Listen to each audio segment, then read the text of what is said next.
أعوذ بالله من الشيطان الرجيم بسم الله الرحمن الرحيم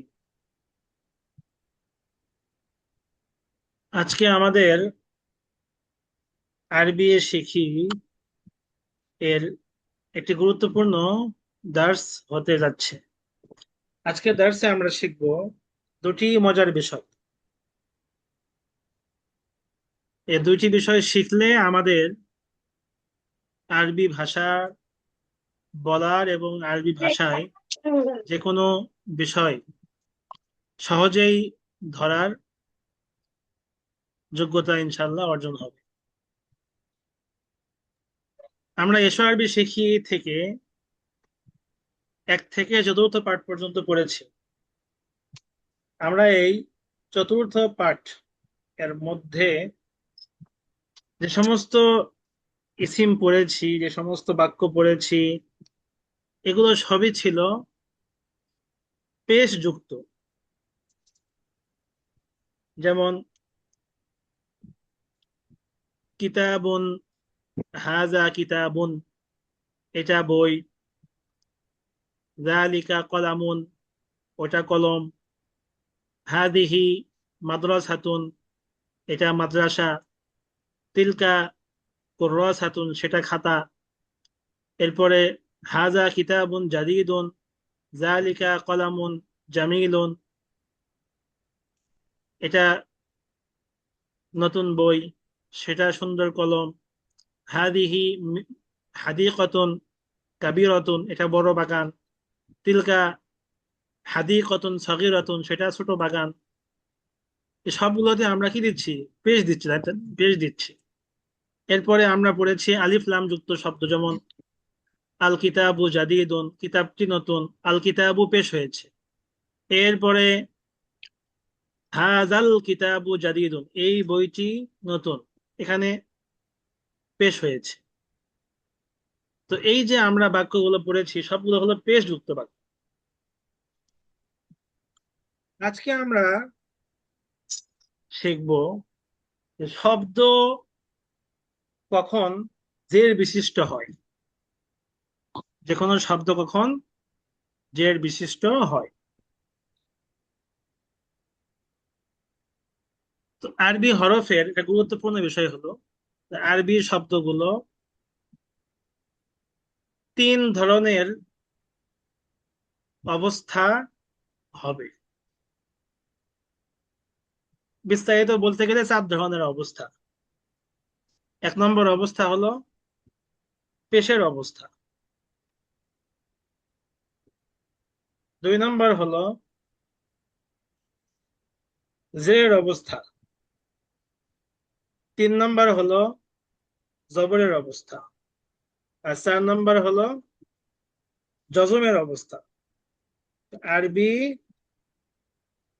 শব্দগুলোর 4 অবস্থা। কয় অবস্থা ভাই? চার চার অবস্থা। অবস্থা। হ্যাঁ। 1 নম্বরে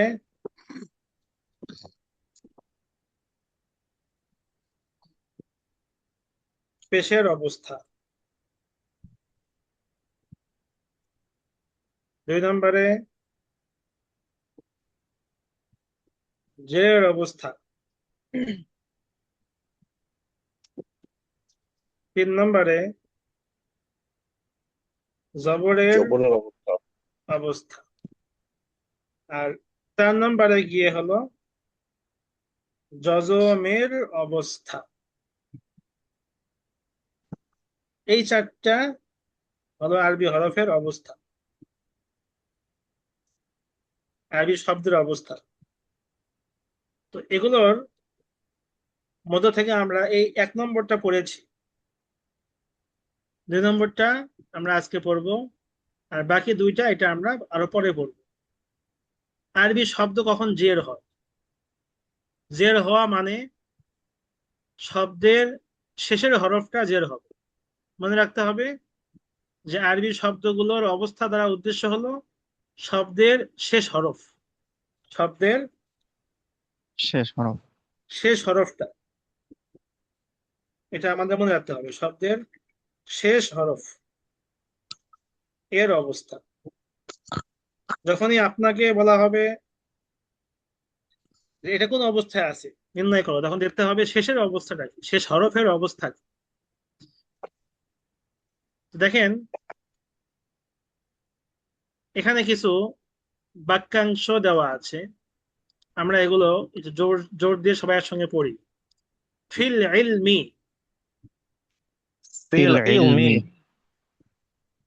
আলা সাফারিন, আলা আলা সাফারিন, সাফারিন, বিল গায়বি, বিল বিল গায়ব, গায়বি, ওয়াল ফাজরি, ওয়াল ওয়াল ফাজরি, ফাজরি, ইলান নূরি, ইলান নূরি, ইলান নূরি, লিরাজুলিন, লিরাজুলিন, লিরাজুলিন, মিনাল কিতাবি, মিনাল মিনাল কিতাবি, কিতাবি, তাল্লাহি, তাল্লাহি, তাল্লাহি, কাসফিন, কাসফিন, কাসফিন, আনিল মুনকারি।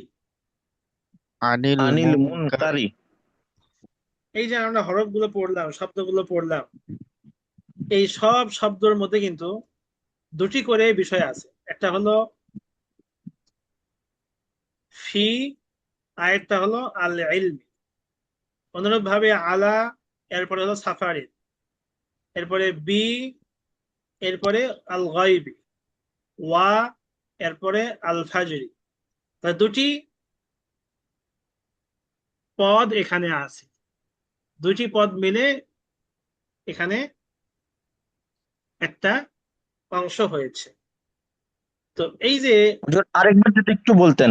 হ্যাঁ, এই যে আমরা যে দেখতে পাচ্ছি জের হওয়ার কারণ, এখানে কিন্তু শব্দ দুইটা, একটা হলো ফি আর একটা হলো আল ইলম। আল ইলমু মানে হলো এলেম, আর ফি এসে এই ইলমু এর মিম হরফে জের দিয়েছে। তো মিম আচ্ছা। হরফে জের দিল কে? ফি। ফি এর শক্তি আছে জের দেওয়ার। এরপরে আলা, আগে ছিল সাফারুন মানে সফর, আর যখন আলা আসলো হয়ে গেল আলা সাফারিন। এরপরে হুম আগে ছিল আল গায়বু, এক পেশ, হয়ে গেছে হলো হুম বিল গায়বি, বি এসে এখানে জের দিয়েছে। অনুরূপ ভাবে ওয়াল ফাজরি, আগে ছিল আল ফাজরু, ওয়াও এসে এখানে জের দিয়েছে। এখানে দেখি ইলা, আগে ছিল আন্নুর রু, এখানে ইলা এসে ইলান নূরি, ইলা এসে জের দিয়েছে শেষের হরফ। আগে ছিল রজুলুন মানে একজন লোক, হুম এরপরে লি এসে এখানে লি রজুলিন, লি এসে জের দিয়েছে। হুম এরপরে মিন, আগে ছিল আল কিতাবু, মিন এসে হয়ে গেছে হুম মিনাল কিতাবি। আগে ছিল আল্লাহু, তা এসে এখানে জের দিয়েছে তাল্লাহি। আগে ছিল আসফুন, কাফ এসে জবর দিয়েছে কা আসফিন। আগে ছিল আনি আল মুনকারু, আইন এসে এখানে কি দিয়েছে? জের দিয়েছে আনিল মুনকারি। অনুরূপ ভাবে আরো কিছু শব্দ এরকম আছে, যেমন একটা শব্দ আছে হলো হাত্তা। হাত্তা, এরপরে আমি যদি লিখি আল মাউতি, হাত্তাল মাউতি, তো আগে ছিল আল মাউতু, কারণ হাত্তা এসে কি করলো? জের দিল, হাত্তাল মাউতি, হাত্তাল মাউতি। মাউতি। আমাদের সব থেকে জীবনের প্রথম বাক্য সেটা হলো বিসমিল্লাহ। এটা মূলত ছিল ইস মুন। এখন এই ইসমুনের আগে একটা বি এসে হয়ে গেছে বিসমি, তা যেটা দিল কে? এই বা। তাহলে এই যে হরফগুলো, এই হরফগুলো সাধারণত জের দিয়ে থাকে। তো আরবিতে শব্দের শেষে জের হয় একমাত্র এমন সব হরফ এলে যেগুলোকে জের দানকারী হরুফ অথবা হরুফে জার বলে, হরুফে জার বলে। যার বলে। হরুফে জার মানে জের দেওয়ার হরফ, জের দেওয়ার হরফ। এই হরুফে জরের বা হরুফে জারের সংখ্যা কতটি? এই মোট সংখ্যা হলো 17টি। সাধারণত আরবি ব্যাকরণে এই 17টি হরফই পাওয়া যায়। আরো অনেক থাকতে পারে, তবে অধিক ব্যবহার হয় এই 17টি। আমরা এখন এই হরফগুলো পড়ি এবং অর্থ একটু দেখি। বি, বাজের বি। বি বি অর্থ দিয়ে বা সাথে, দিয়ে বা সাথে। সাথে। দিয়ে বা সাথে। তা, তা হলো কসম বা শপথ। শপথ। এরপরে কাফ জবর কা, কাফ জবর কা এর অর্থ হলো মতো, কা অর্থ মতো। মতো। মতো। মতো। ওয়াও জবর ওয়া, এই ওয়াও এর অর্থ হলো শপথ বা কসম।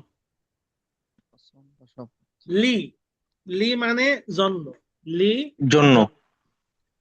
এরপরে মঞ্জু এবং মুজ, এই দুইটা মিলে অর্থ হলো যাবত। মিন অর্থ থেকে, মিন অর্থ থেকে। থেকে। থেকে। ইলা অর্থ পর্যন্ত, ইলা অর্থ পর্যন্ত। পর্যন্ত।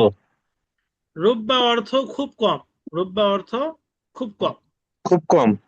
আলা অর্থ উপরে, আলা অর্থ আলা উপরে। ওপরে।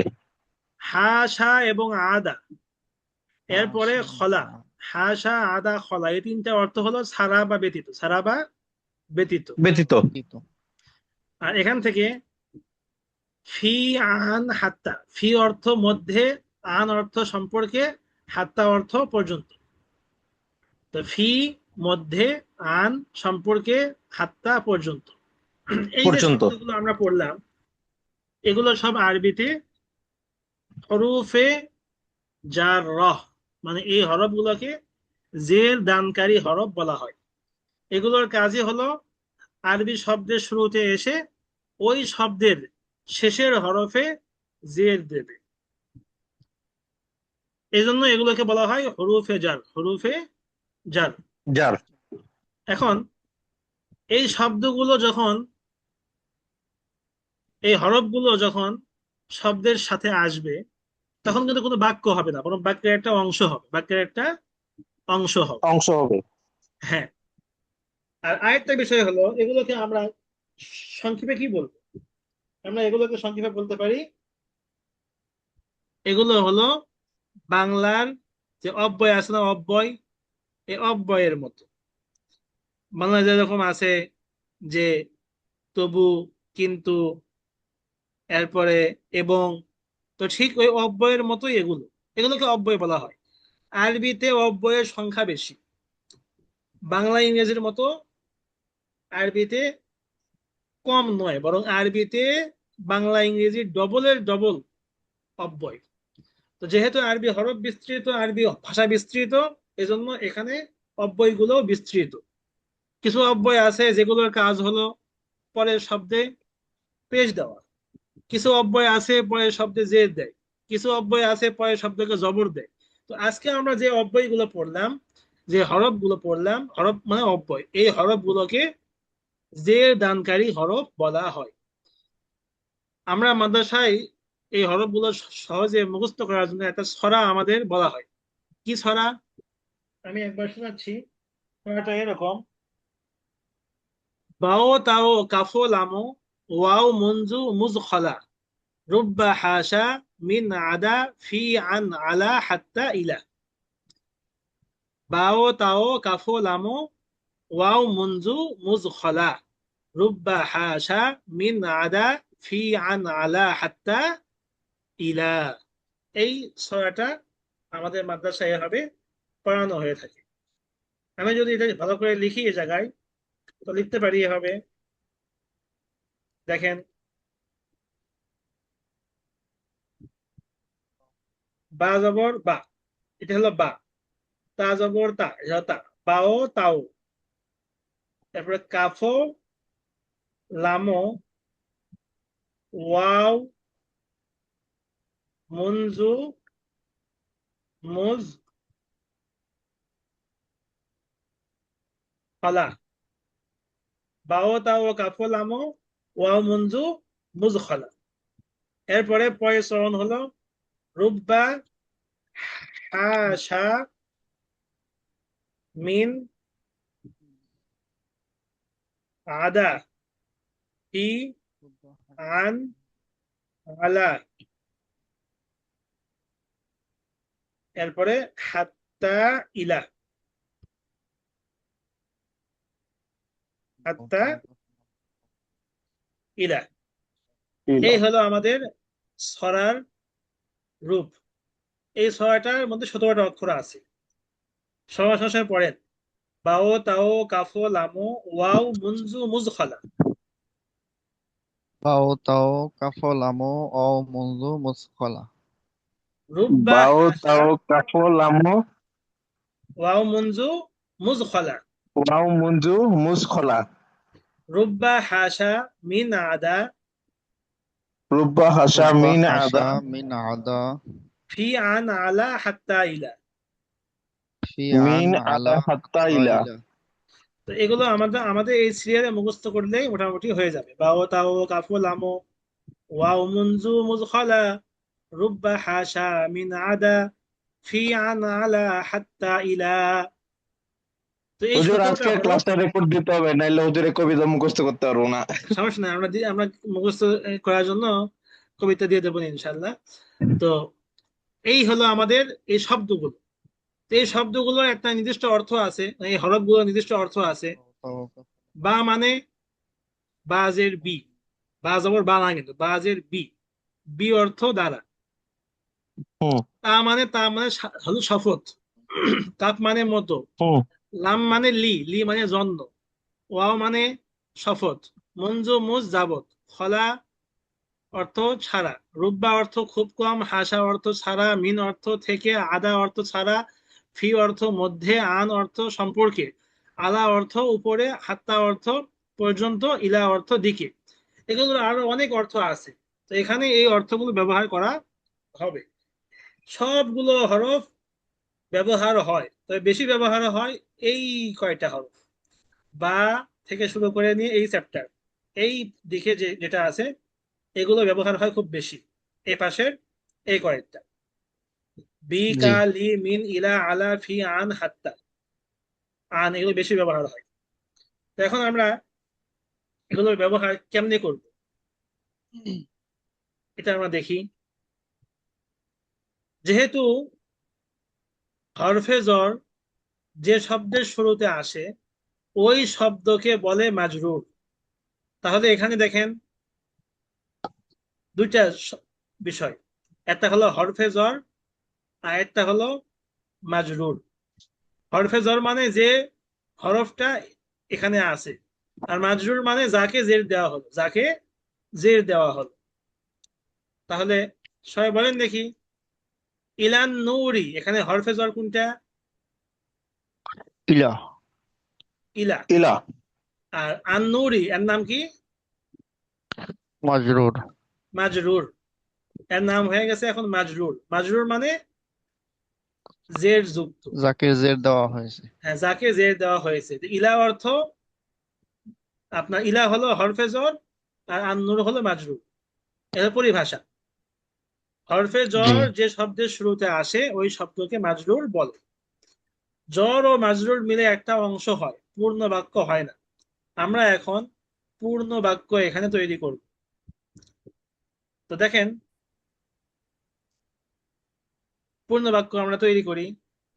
এখানে প্রথম যে বাক্যটা আছে, জের জবর যদি দেওয়া হয়নি, আমরা দেখি।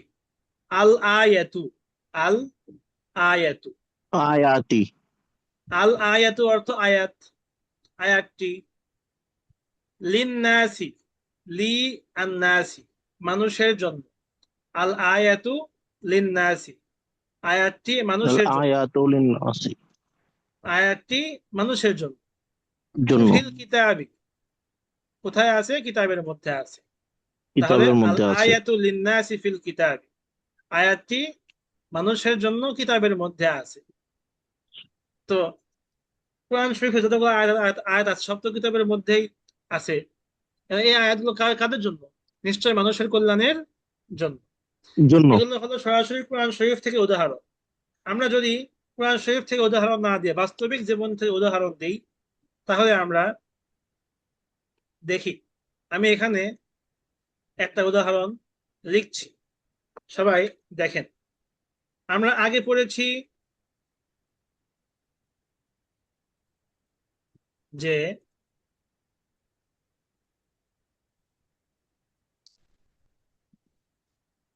রশিদুন, রশিদুন, শিদুন। রাশেদ মানে হলো একটা মানুষ, রশিদুন, রাশেদ। তো মনে করেন রাশেদ আছে কোথায়? ঘরের মধ্যে। তো রাশেদুন ফিল বাইতি। দেখেন, শুধু রাশেদ এবং আল বাইতু নিয়ে আসলে কখনো রাশেদ বাড়ির মধ্যে আছে এটা আমি বুঝাতে পারবো না। রাশেদ একটা শব্দ, বাইতুন আরেকটা শব্দ। বাইতো আরেকটা শব্দ। তো দুই শব্দ একটা বাক্য তৈরি করতে হলে আমাকে একটা হরফে জর ব্যবহার করতে হবে। রাশেদ আছে কোথায় আছে? ফিল বাইতি, বাড়ির বাড়ির মধ্যে। মধ্যে বা ঘরের মধ্যে আছে। তো রাশেদ ঘরে আছে, এটা হলো একটা পরিপূর্ণ বাক্য হলো। অনুরূপ ভাবে যদি আমি বলি যে আপনি একটা বাক্য বলেন যে কিতাবটি টেবিলের উপরে আছে। তা আমরা পড়ছি হলো কিতাব, আল কিতাব, আর পড়ছি টেবিল। কিতাবটি। তা টেবিলের আরবি হলো আত-তাবিলাতু, আত-তাবিলাতু। অবিলাতু। এখন কথা হলো আল কিতাবু আত-তাবিলাতু, এটা কিন্তু দুই শব্দ, কিতাব এবং কিতাবটি এবং এবং টেবিলটি, কিন্তু উপরে আছে এটা বোঝাতে আমার কি করতে হবে? এখানে একটি শব্দ হারফাজার ব্যবহার করতে হবে। হাফেজত আলাত নিয়ে আসতে হবে। তো হাফেজতটা কি? আলা, আল কিতাবু আলা। এখন এ আলা এসে কি করলো? আগে ছিল আত-তাবিলাতু, এখন এখানে জেড দিতে হবে। আল কিতাবু আলা তাবিলাতি, কিতাবটি টেবিলের উপরে আছে। সবাই বুঝতে পারছেন বিষয়টা? জি জি ওস্তাদ, হুজুর। বুঝছি। আচ্ছা, তাহলে এখন আরেকটা আমরা দেখি যে কোরআনে বা কিতাবের মধ্যে ইলেম আছে, কিতাবের মধ্যে এলেম আছে। সবাই বলেন দেখি, আমার বাক্যটা কি হয়ে বলবো? কিতাবের মধ্যে এলেম আছে। আল আহ, কিতাবু ফিল আল ইলমি। কিতাবু আলা হ্যাঁ, আহ, আমাদের ইলমিন। আগে না, দেখেন, ফিল ইলমি। সহজে ভাবে দেখেন। ফি আল অর্থ ইলমু মধ্যে, ফি অর্থ ফিল কি? কিতাবি। মধ্যে। মধ্যে। মধ্যে। ফিল কিতাবি, কিতাবের মধ্যে কি আছে? হুম। ইলমুন, কিতাবের মধ্যে এলেম আছে। তো আছে। এখানে ফিল কিতাবি, কিতাবি কিতাবের মধ্যে ইলমুন। কি আছে? এলেম আছে, এলমুন, এলেম আছে। এটা আছে। তো এগুলো হরফে জর শুরুতেও আসতে পারে, মাঝেও আসতে পারে, শেষেও আসতে পারে, সব জায়গাতে আসতে পারে, কোনো সমস্যা নাই। তাহলে এখন আমি যদি বলি সমস্ত প্রশংসা আল্লাহর জন্য, আরবি কি হবে? আলহামদুলিল্লাহি। আলহামদু আলহামদুলিল্লাহ। লিল্লাহি। আলহামদু মানে সমস্ত প্রশংসা, লিল্লাহি আল্লাহর জন্য। তো আমরা আল্লাহর জন্য বলি, তো আল্লাহর জন্য, জন্য আমরা পেয়েছি কোথায়? জন্য পেয়েছি এই যে লি, এই লি মাস্টার, এটার অর্থ হলো জন্ম। সবাই বুঝতে পেরেছেন? জি। জি হুজুর। আলহামদু লিল্লাহি, লিল্লাহি। সমস্ত প্রশংসা আল্লাহর জন্য। অনুরূপ ভাবে আমরা যে বলি যে তুমি আসো নামাজের প্রতি বা নামাজের দিকে, তো আমরা যে বলি হাইয়া, হাইয়া এটা একটা ফেল। তুমি আসো, হাইয়া আলা, আলা as-সালাতি। তো আমরা এখানে জের যে দিই, জের কেন দিই? এই হরফে জোর আসার কারণে। হাইয়া আলা সালাতি, তুমি আসো নামাজের প্রতি। এই আলা অর্থ প্রতি, আলা অর্থ দিকে। সবাই বুঝতে পেরেছেন বিষয়টা? জি হুজুর। জি ওস্তাদ। তাহলে আমরা আজকে কি শিখলাম? আমরা আজকে শিখলাম যে আরবি শব্দের চারটা অবস্থা হতে পারে। একটা হলো পেশের অবস্থা, জবর। আরেকটা হলো জেরের অবস্থা, আরেকটা জবরের অবস্থা, আরেকটা হলো জজমের অবস্থা। তো ইসিম এর সাথে তিনটা অবস্থা সবসময় পাওয়া যাবে, জবর জের পেশ। আর জজমটা পাওয়া যাবে ফেলের মধ্যে। আমরা যদি ফেলের আলোচনা এখন শুরু করিনি, আমরা সামনে এগুলো পড়বো। আজকে আমরা পড়লাম ইনশাল্লাহ। হরফ বা শব্দ কখন জের বিশিষ্ট হয়। শব্দ জের বিশিষ্ট হয় যখন ওই শব্দের আগে হরফে জর আসে। হরফে জর 17টি। সেগুলো কি? বা, তা, কাফ, লাম, ওয়াও, মুনজু, মুসখলা, রুব্বা, হাসা, মিন, আদা, ফি, আন, আলা, হাত্তা, ইলা। এগুলো নির্দিষ্ট অর্থ আছে। এই অর্থগুলো আমরা প্রতিদিন বলে থাকি, ব্যবহার করে থাকি। যেমন বিসমিল্লাহ, আলহামদুলিল্লাহ, এরপরে হাইয়া আলা সালাহ, সুবহানাল্লাহ, তাই না? ইন্না লিল্লাহ, ইন্না লিল্লাহ। লিল্লাহ, এরপরে লা হাওলা ওয়ালা কুওয়াতা ইল্লা লা কুওয়াতা বিল্লাহ, বিল্লাহ। ইল্লা বিল্লাহ। তো বিল্লাহ মানে বিল্লাহি। আলহামদুলিল্লাহ, লিল্লাহ মানে লিল্লাহি। জেডটা দিল কে? জেডটা দিল ওই লাম। হাইয়া আলা সলাতি, জেড দিল কে? আলা। হাইয়া আলাল ফালাহি, জেড দিল কে? আলা। এরপরে আল্লাহ, আমরা বলি যে লা রয়বা ফিহি, লা রয়বা ফিহি। তো এখানে ফিহি, আর মধ্যে জেড দিল কে? ফি। ফিটা এসে জেড দিয়েছে, ফি। ফিহি। তো এই যে আমাদের জেড দেওয়ার নিয়ম আমরা শিখলাম। তো যখন এই হরফগুলো আসবে শব্দের শুরুতে, চোখ বুজে ওই শব্দের শেষে জেড দিতে হবে। জেড দেওয়ার পরে দুটো শব্দ একসঙ্গে আসার কারণে বাক্য হবে না, বরং বাক্যের একটা অংশ হবে। বাক্য করতে হলে ওই শব্দের আগে পেছনে অন্য শব্দ নিয়ে আসতে হবে। তো এখানে রাশেদুন হলো উদ্দেশ্য, বাক্যের মূল উদ্দেশ্য হলো রাশেদ। আর তার সম্পর্কে খবর দেওয়া হচ্ছে, কি খবর? যে রাশেদ ঘরে আছে। তো খবরটা হলো ফিল বাইত, রাশেদুন ফিল বাইত। রাশেদ হলো বাইতি। এখানে উদ্দেশ্য বা মুবতাদা, ফি হলো হরফে জর, আল বাইতি হলো মাজরুর। যার মাজরুর মিলে খবর। রাশেদুন ফিল বাইতি, রাশেদ ঘরে আছে। কিতাব সম্পর্কে বলা হচ্ছে, কিতাব আছে টেবিলের উপর। তা কিতাব হলো উদ্দেশ্য, আর খবর হলো আলাত তাওয়াবিলাতি। উদ্দেশ্য মানে আল কিতাবু মুক্তাদা, আলাত তাওয়াবিলাতি হরফে জর এবং মাজরুর মিলে খবর। ফিল কিতাবি ইলমুন, কিতাবের মধ্যে ইলম আছে। তো ইলম সম্পর্কে বলা হচ্ছে, ইলম আছে কোথায়? কিতাবের মধ্যে। অতএব ফিল কিতাবি এটা হলো খবর, আগে এসে গেছে। ইলমুন হলো মুক্তাদা। আলহামদুলিল্লাহ, সমস্ত প্রশংসা আল্লাহর জন্য। সমস্ত প্রশংসা আলহামদু, এটা হলো মুক্তাদা। লিল্লাহি হরফে জর মাজরুর মিলে খবর। এইভাবে আমাদের সারা জীবন আমরা যত দোয়া পড়ে আসছি, সব দোয়ার মধ্যে জেদ থাকলে আজকে আমাদের সেই জেদের রহস্য উন্মোচন হলো। আশা করি মৌলিক বিষয়টা সবাই বুঝতে পেরেছেন। জি প্রত্যেকে বুঝছেন বিষয়টা? জি বুঝতে পারছি। আচ্ছা, তাহলে এই বিষয়টা জি হুজুর। আমাদের আজকে পড়া থাকলো। আগামীকাল বা আগামী ক্লাসে, আগামীকাল ক্লাস হবে না, পরের দিন ক্লাস হবে, আগামী ক্লাসে আমরা এই পড়াটা সরাসরি এশো আরবি শিখি থেকে আমরা দেখব। এরপরে আমরা অন্য আলোচনায় যাবো ইনশাআল্লাহ, ইনশাআল্লাহ। তো ঠিক আছে, আজকে এই পর্যন্তই। এই ইনশাআল্লাহ। পড়াগুলো রেকর্ড আমাদের দেওয়া হবে ইনশাআল্লাহ। আমাদের ইউটিউবে সবাই চোখ রাখবেন। আজকে এই পর্যন্তই। ওয়া ইলাল লিকাই মা আসসালাম। ইনশাআল্লাহ আসসালামু হুজুর। আলাইকুম ওয়া রাহমাতুল্লাহি ওয়া বারাকাতুহু। আসসালামু আলাইকুম। ওয়ালাইকুম ওয়া আলাইকুম আসসালাম ওয়া রাহমাতুল্লাহি ওয়া বারাকাতুহু।